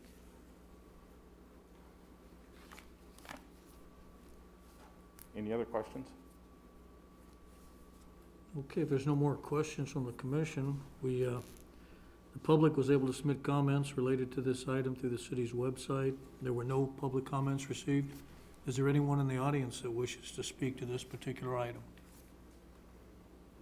Okay, seeing no one, we'll close public comments. And if the, Excuse me, Mayor, I apologize. I believe the applicant and their consultant team is on the Zoom call. I don't know if you'd like to call on them for any comments or not. if they're available and they want to Yes. make comments, feel free. Yes, can the commissioners hear me? Yes. Okay, I'm Justin Goberonson, represent the applicant, Collaborative Ventures. And I just want to thank Chad and Jason, Barry, and all the staff working with our team on this project. There's been a lot of dialogue, and we appreciate all the feedback they've provided along the way. And just to kind of give an idea of, for our operation, we generally have customers at our menu board less than a minute, and we typically have cars pass through our drive-through within 3 minutes. So in terms of comparison of other coffee shops, we do get the cars through quite a bit faster, and so even with 7, 8, 12 cars, we're able to get them through quicker so that they don't back up into the street. And just to kind of give you an idea, and I think it was included in the traffic study, at our peak time there on McCall Road, we're serving 50 cars in an hour. And while I do appreciate the fact that we hope to, yes, have a little bit more traffic at this site, I do believe that we can serve the site well and get the cars through without backing into the street.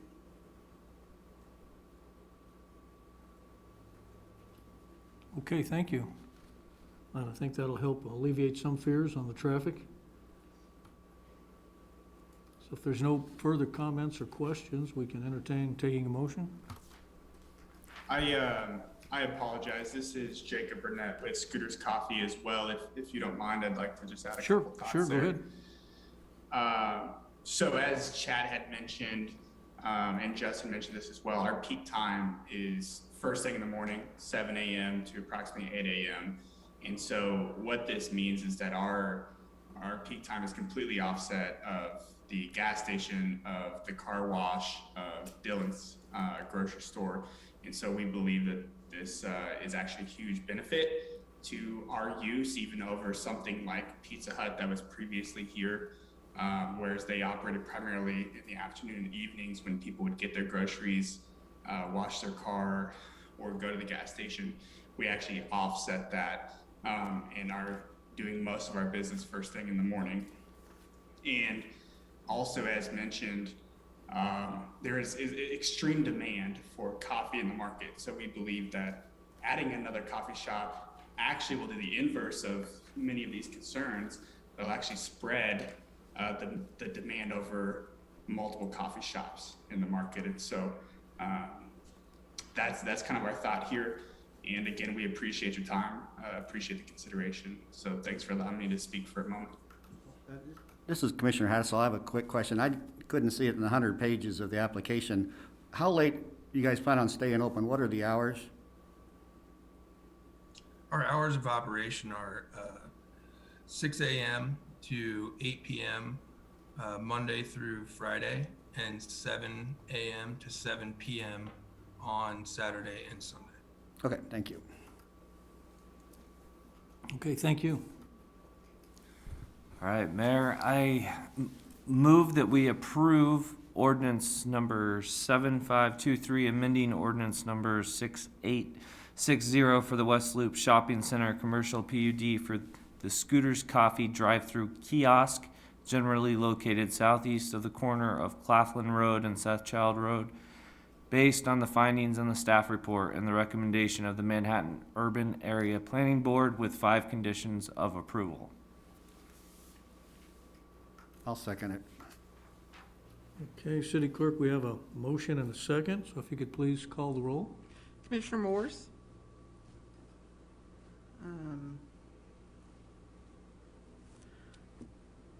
I am only going to approve this because the Urban Area Planning Board did, because my first inclination is to vote no, but my official vote will be yes.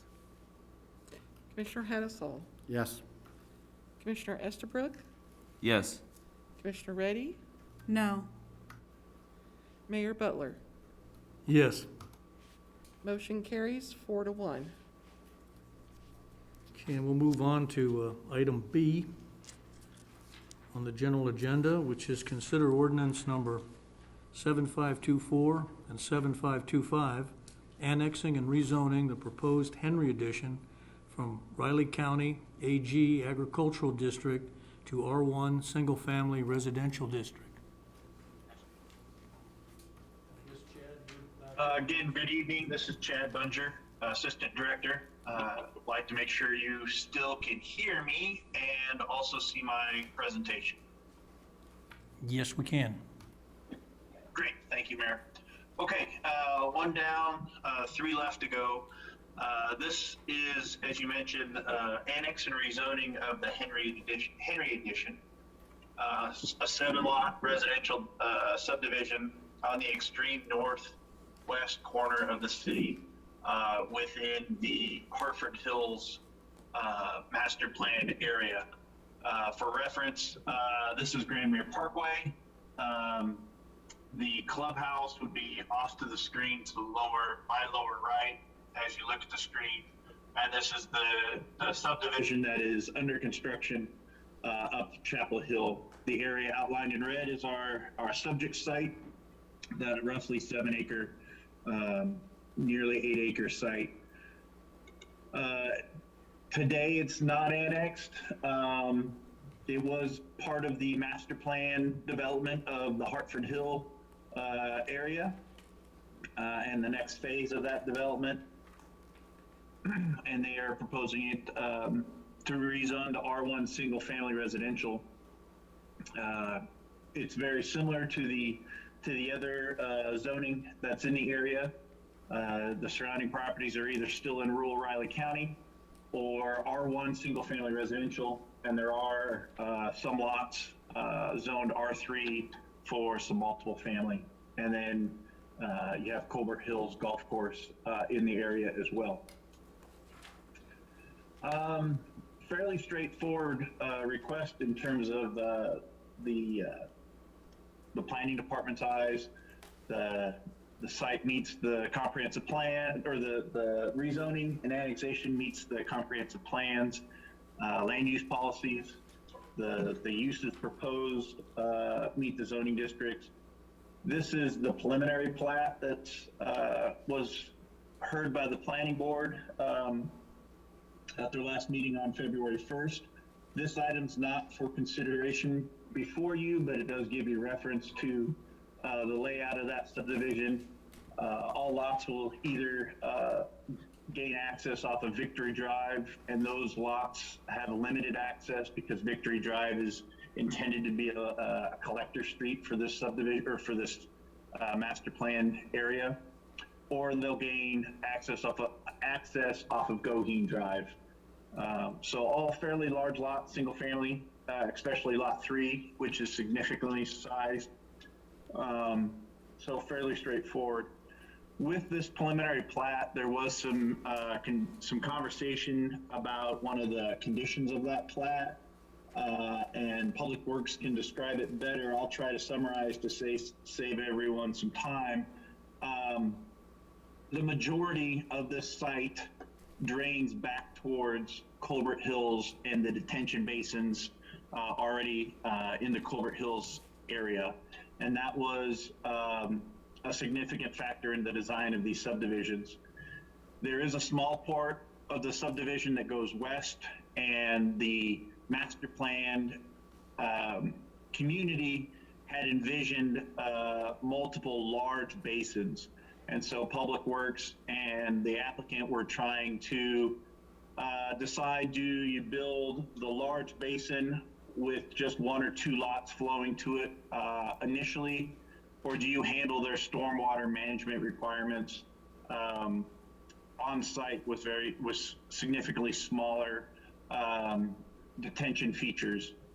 And so there was a condition proposed that that decision to be made, and if there is a larger detention basin, that they would most likely be handled through a benefit district to develop that pond, and that these lots that would drain into it would agree to participate in that larger detention basin. So Rob and Brian, if I have that wrong, please correct me, but that was a confusion, and I would imagine that would pop up through this public hearing, so I wanted to address it. But with that, I think that's the meat of my presentation. As I mentioned, the planning board heard the request to annex rezone to R1 single family residential and viewed the 7-lot preliminary plat at their February 1st meeting and recommended approval to you. As well, and with that, the city staff is also recommending approval of these ordinances to annex and rezone the site. I'd be happy to answer any questions that you may have. Okay, thank you. Appreciate you adding that drainage information, because that's always a question that gets asked, so appreciate that. Commissioners? Commissioner Haddisel here. I was looking at that last map and the topographic lines. Apparently it drops off really quickly every direction on that. I'm guessing, yeah, there's that lot 3 is the big one, but only a small amount of it looks like it's build-onable. Is that a word? Is that, am I looking at that topographic map, yep. Right? Yes, correct. Okay, and that's the same reason that they're not probably trying to extend this subdivision farther south, because it looks really steep there also, so that land is probably not going to be able to be developed just south of that big lot. Is that probably right? Yeah, I would imagine so. Those are significant grades, and that is definitely a high point for the area. And so, yeah, that would be my guess is they laid this lot out. That's probably a pretty large buildable area once you actually get on the ground, but you are correct. That goes down real quick once you get out to the nose of that thing. And so that's why that lot's laid out as it is, to provide adequate buildable space, and then you'll just have an amazing view from there and not much else. All right. And that is hole number 7, just south of that, isn't it? You don't need to answer that. It is. It is. All the holes out there, but Yeah. okay. So, all right, very good. Thank you. Yes. That was my question also, so I wanted to be sure that that large area is indeed one lot, and it doesn't look very buildable except in that small light-colored area. So thank you for clarifying that. This is Commissioner Reddy. My question, could you speak to the J-Luce and the noise considerations for this lot and how it's going to be incorporated? I know that was one of the major pieces when we were discussing some things with Fort Riley and such. Yeah, this area is in the critical noise zone, and so any development through the memorandum of understanding that we signed with Fort Riley, as well as our work with the joint land use, the most recent joint land use study, we did provide the development layout and the request to Fort Riley. Their staff did review it and gave generally what is their recommendation of okay. Being in the critical zone, there is definitely the possibility of hearing the vibrations and feeling the vibrations and having walls and whatnot rumbled. Couple of things, that memo of understanding, we put a notice of sorts on the building permits for these homes, so they should get information that things will shake when Fort Riley is under training. I believe last year we also created a couple of different mechanisms. One is anytime land is transferred in the critical area and a little bit outside of it, an automatic notice goes on to the sale of the land through the Register of Deeds office during the title work. And so new property owners will know of that noise issue or that vibration issue. And then we also, and Eric, you may have to help me with this one, I've kind of lost track, but we've also have some information on best building practices to make sure that new homes and renovated homes are more resilient to the noise and the vibration caused by the training on Fort Riley. Yeah, I think that was one of my concerns is it's good to have all of that information on the deeds and documents, but I didn't know for the developer and the builder what their obligations are as far as the structure of it. I don't know if it'll be different than any other house in the community or if they are required to different parameters in that area. Commissioner, this is Eric Cattell, and as Chad said, the building permit will have a citation on it that leads people to some best practices. They're voluntary, but it's kind of good, better, best construction methods to attenuate noise. And so, again, they're not mandatory, but as part of the building permit process, they're notified of where they can get that information. Okay, thank you. I just wanted to make sure that sometimes when people move into the community, they don't know all of the stuff. And if you're just looking for a house, you're looking for what suits your family, but sometimes you don't understand or don't look toward asking draining questions, detention ponds, or noise questions particularly until you have that first time and you're wondering like what's going on.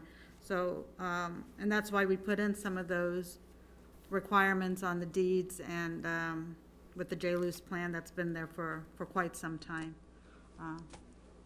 Thank you, and I don't know if that will suit the developer or the person that's going to buy a house there or whatever space they might be buying there. Hopefully that helps them a little bit. Thanks. Linda Morse, did the planning board talk about the noise issues and the J-Luce study in their discussion? No, that was not brought up or was not a topic of discussion at the planning board. I think it would be important for you as the city administration and city representative to mention that to them if they don't, because that needs to be part of the discussion that they're having.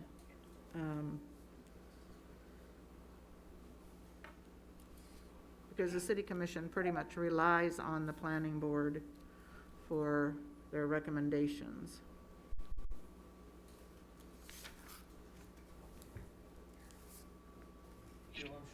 If that is a directive to have that conversation, I guess to what end?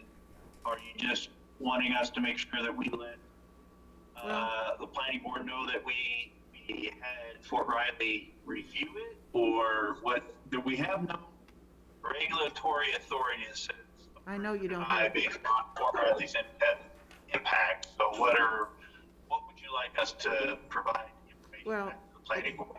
It seems to me we have signed an agreement, a statement with Fort Riley, and I just think we need to bring it up. And we can't enforce it because we don't aren't able to pass a requirement.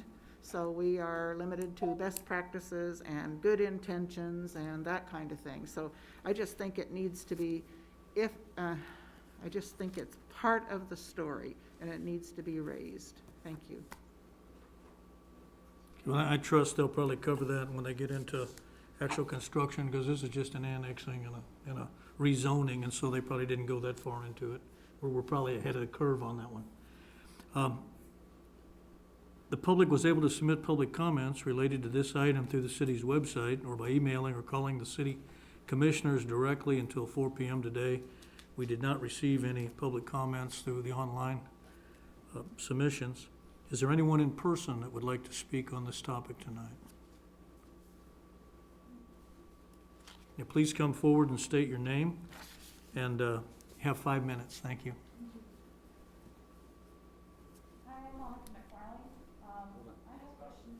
And your address? It's not, we couldn't Oops, hear you. it's not on. I'll try that. Hi, I'm Monica McFarlane. There we go. I did have a question. I moved to this area because my husband was military, and the first time I experienced the shaking of the house, I called the non-emergency police number and go, I have no idea what's going on here. So this does seem to be a issue, and I know that there's a memorandum of agreement, and there's something that goes into the deeds, but is that something that the realtor is required, or the mortgage company? Who goes over and actually explains what's in these deeds to the people who are buying the house, so they actually aren't coming into this huge surprise at the end that, hey, my house is rattling to no end? It seems like one of those kind of like, well, we'll stick it in the fine print, but a lot of people who are buying homes aren't paying attention to that fine print or expecting other people who are more versed to tell them what's actually in there. So that's my concern. It's very valid. Okay, thank you. Are there any other public speakers tonight on this topic? Okay, seeing no one else, we'll close public comment and turn it back over to the commission. Yes, thank you. Thank you for the public comment. And this is what we were trying to address earlier. But as the mayor pointed out, since this is a annex and rezoning point right now, we would like to see some more hard statements so that the buyer is made aware. Just like when they move into a flood zone, they're not aware. We want them to be aware and then make a decision, having all the information at hand. Whether they want to buy the house or the office space or whatever it is that they're going to be developing, we want to make sure they have all that information. That's why the noise study was done. That's why Fort Riley was given the grant for that. And we want to make sure we are doing justice to that grant money that was funded for this exact purpose, to develop in an area that has those noise issues and making sure that we are addressing them appropriately. So I think we need to be committed to that MOU and see what we can do as they start developing, and make sure the developer and the builders and everybody else, the realtors, everybody is aware that they need to make sure that's happening. I know it's voluntary, but I don't know how to go beyond that voluntary mechanism. Okay, if there's no other discussion, we can entertain a motion. Mayor, I move that we approve ordinance number 7524, annexing the Henry Addition, a proposed 7.7 acre subdivision generally located at the west end of Victory Drive, based on conformance with the Manhattan Urban Area Comprehensive Plan, the Growth Vision, and the Capital Improvements Program, and based on the recommendation of the Planning Board. And approve ordinance number 7525, rezoning the Henry Addition, a proposed 7.7 acre subdivision generally located to the west end of Victory Drive, from Riley County AG Agriculture District to R1 Single Family Residential District, based on the findings in the staff report and the recommendation of the Manhattan Urban Area Planning Board. Second. Okay, we have a motion and a second. City Clerk Brenda, could you please call the roll? Commissioner Hattasol? Yes. Commissioner Estabrook? Yes. Commissioner Reddy? Yes. Mayor Butler? Yes. Commissioner Morse? Yes. Motion carries 5-0. Okay, we can move on to item C on the agenda, which is to consider ordinance numbers 7526 and 7527, annexing and rezoning for the city's joint maintenance facility, a 36.5 acre site from Pottawatomie County AG Agricultural District to I-3 Light Industrial District. And Chad, you're back up to bat again. I am. Thank you, Mayor. Again, as you mentioned, we're looking at annexing and rezoning this site for the city's joint maintenance facility. I recognize that you all have discussed this item a couple times over, but I will go through it. We are on the now other side of the city, on the extreme east side of the city, in an area that is currently not within city limits. It's a donut shape, or excuse me, the area that's not within the city limits is kind of a donut hole. The levee system flanks it, and it's along the levee system there, and then east Highway 24 to the north. So this area outlined in red is our property site where the city has recently purchased it and is planning to build a joint maintenance facility. To do that, we would like to rezone that to the industrial district to accommodate the uses, the permitted uses there. You've seen this item or this rendering here, but show it to you again. It provides for fleet storage and maintenance, a variety of our maintenance divisions, both within Public Works and Park and Rec, I believe, as well as the fleet maintenance for all of our city vehicles. And so would be a significant upgrade to a number of facilities that are satellited away from City Hall. The area shown by the comprehensive plan shows it for its service commercial industrial use. So the proposed industrial request fits within that classification. Let's see here. I think the last element I wanted to mention was just kind of the access to the site. Excuse me. Before I do that, the zoning, as I mentioned, it's kind of a donut hole within the city. The area along the levee system is already annexed to zoned I-3. And so this site would match that I-3 zoning district and be generally appropriate. The site will gain access off of US Highway 24. Part of that application process, or part of the application materials, was Public Works' traffic study that they had, I believe it's Schwab Eaton submitted. So I'll let Rob or Brian provide more details if there's questions of that, but there are some proposed improvements, I believe, there at Levy Drive and East Points / East Highway 24 to make that a safer intersection for all involved. Don't have much more of that. Fairly straightforward annexation and rezoning request on the merits of planning. So the planning board heard this item on February 1st and recommended approval to you all, and city staff is also recommending approval on the ordinances to annex and rezone. So happy to answer any questions for you. Okay, commissioners, any questions? No, I think I'm good. The one concern everybody had was the intersection, and I think that's gonna be addressed. The putting in a signal light there and making certain that the traffic flow is fine. And I see Public Works Director make comment on that.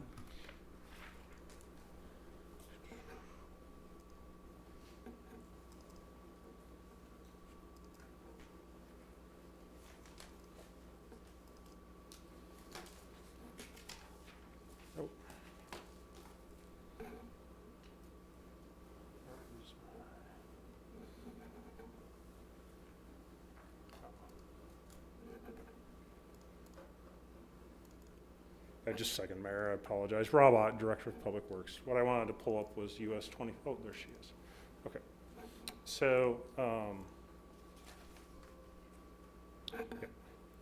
So this happens to be the US 24 corridor study that was done a number of years ago. And then we did commission Schwab and Eaton to help us with a traffic impact study. They've already submitted to Kdot for an access permit, and we're telling them what we're building, the number of employees, what the existing traffic is, as well as what the future growth in traffic is as well into 2040. And our intent is hopefully once they agree to what the improvements and the recommendations are in the traffic impact study, which is a signal, but also improvements to turn lanes on US 24, that we can then begin negotiations for a Kdot corridor management grant. Because we have a memorandum of understanding with Kdot for this corridor, makes us eligible for those grant funds, which is an 80-20 split.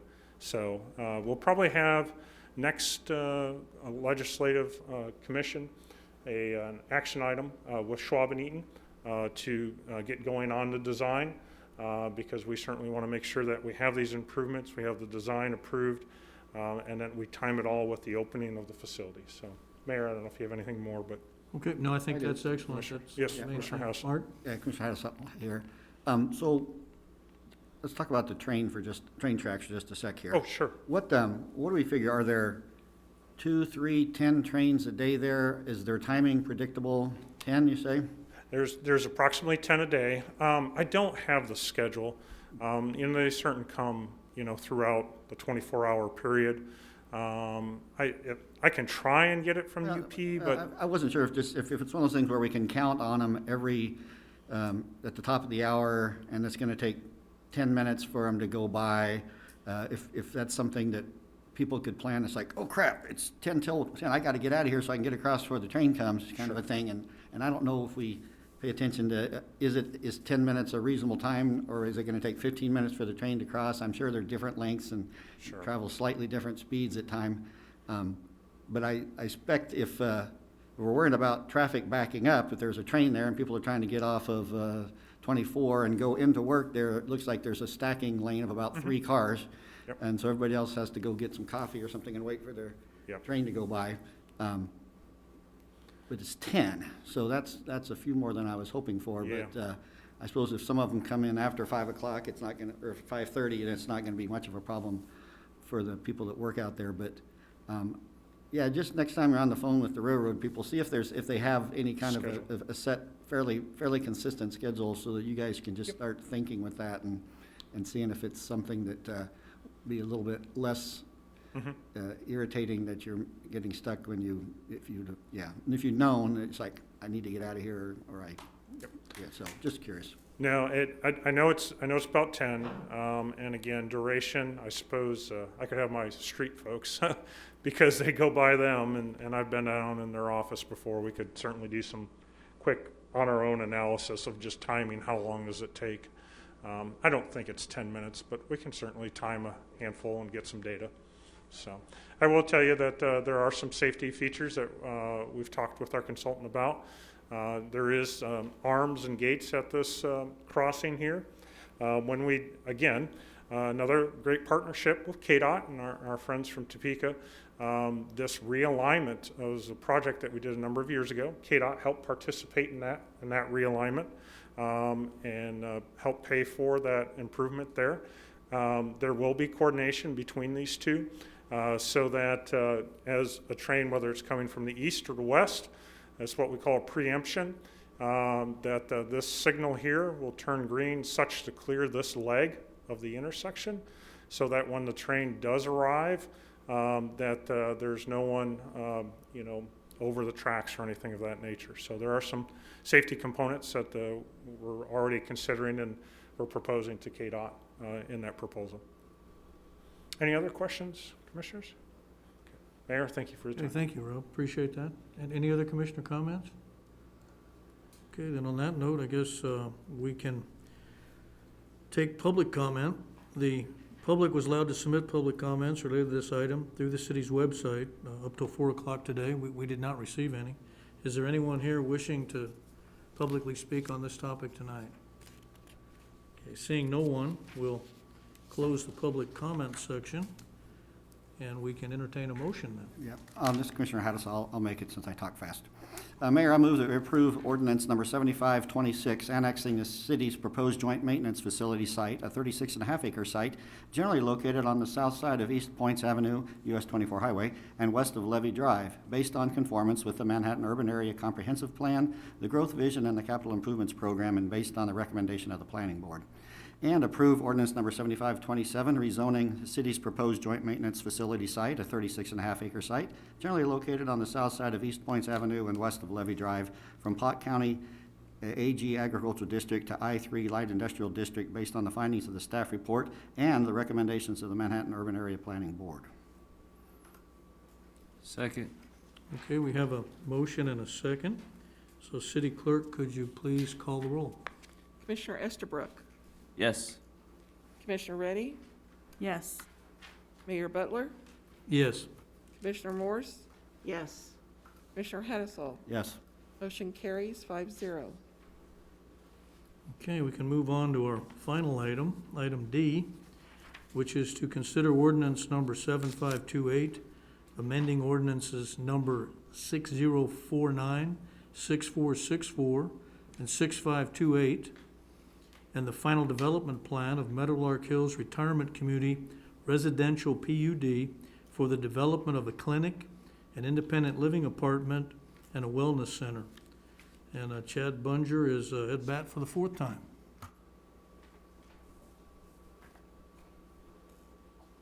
Thank you, Mayor. I almost went 4 for 4 of not talking before I went unmute on Zoom, so I about made the whole meeting without doing that. Thank you again, Chad Bunger, Assistant Director with Community Development, and provide this last rezoning item or planning item.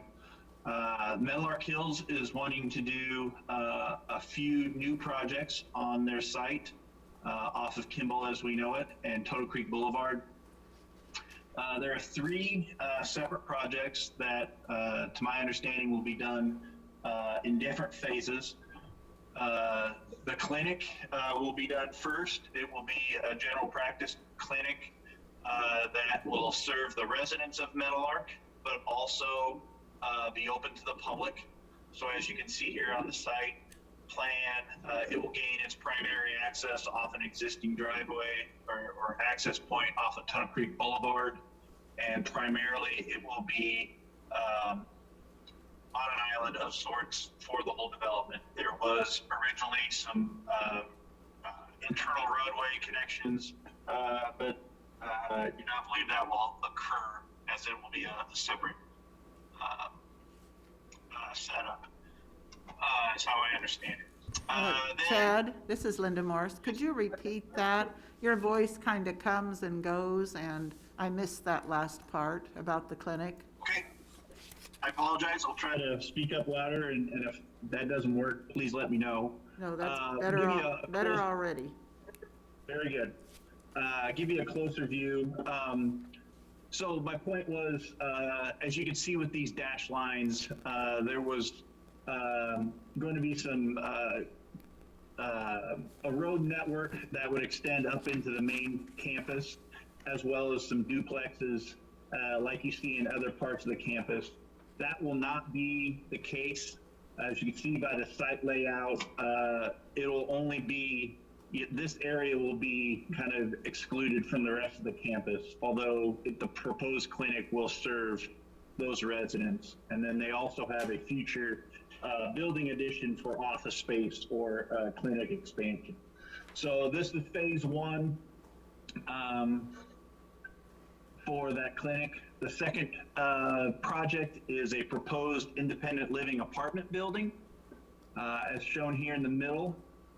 And a closer site plan here.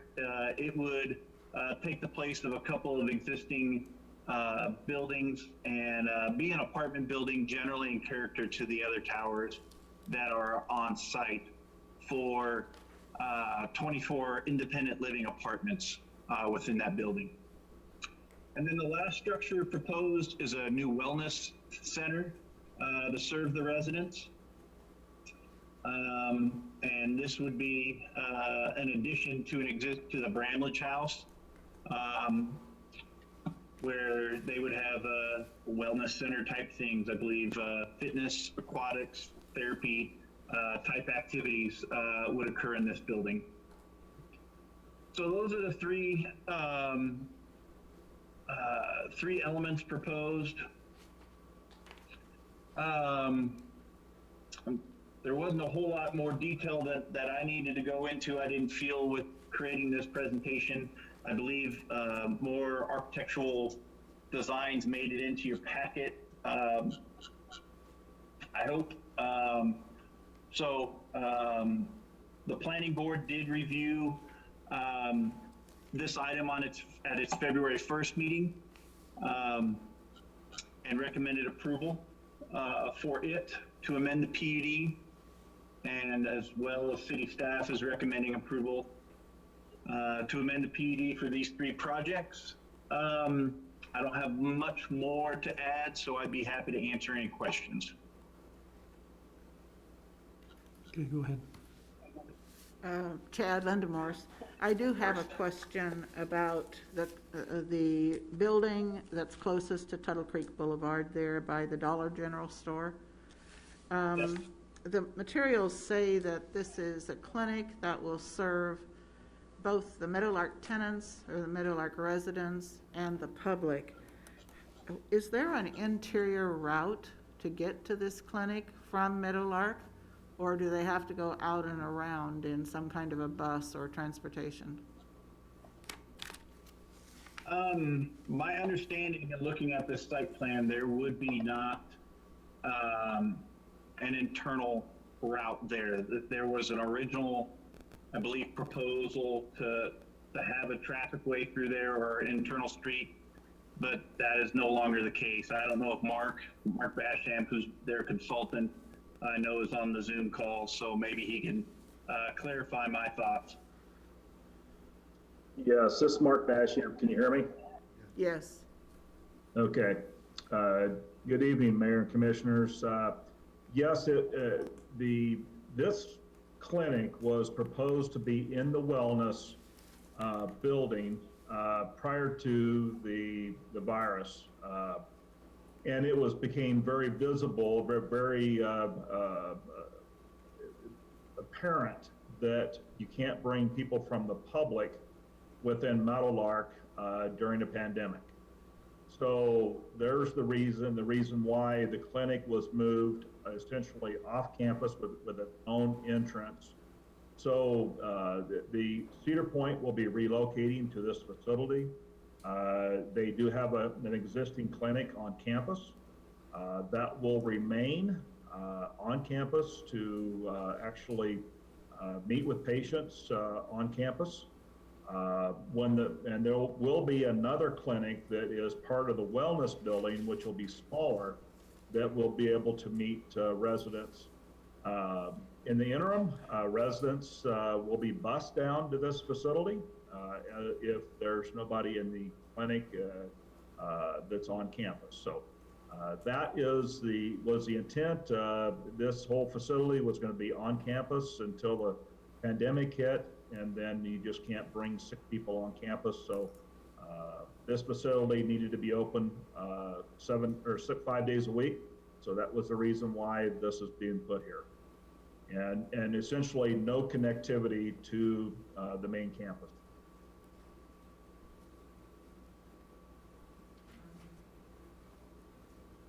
I think there are different definitions of a clinic. Will this be like Kdot? Will this be like No. No. Tell us what it is. No, it's a medical office, family physicians, yes. But we're kind of using the term clinic probably a little loosely, but it's a medical office to see patients. Okay, thank you. I appreciate that I appreciate your explanations. Those were my questions. Okay, any other questions? I don't have any questions per se. I do just have a couple of comments. I think for that area, it seems appropriate to, as they grow, to have the three recommendations that they're seeking. I think having a wellness center, a clinic, and some of the independent living apartments makes sense. This is a group that's growing in our community, but it's also going to be accessible to the rest of the public. So hopefully, it's going to take several years, I'm sure, to come to fruition. But I think this is probably the growth plan that's necessary for Meadowlark at this time. Mark Hattisell here. Is that road that is so awful from the entrance down to Dollar General, is that something that, who's in charge of fixing that? That's the owner of the shopping centers probably, isn't it? No, that is Meadowlark's. Oh, it's good. on Meadowlark property. Is there and that will be improved with the clinic. And if Chad's picture he has on the screen, you can see the frontage road being built down to the end of the property. So that will all be fixed, a new street. That's a reason enough to vote for it then. This is Commissioner Estabrook. So in the proposed wellness center, there's a pool for senior activities, or members of the community that are 55 or over would be able to access that pool as well. That's what I'm understanding. That is correct. All right. Linda Morse again. I do think that that more facilities for senior citizens are a win-win for our community.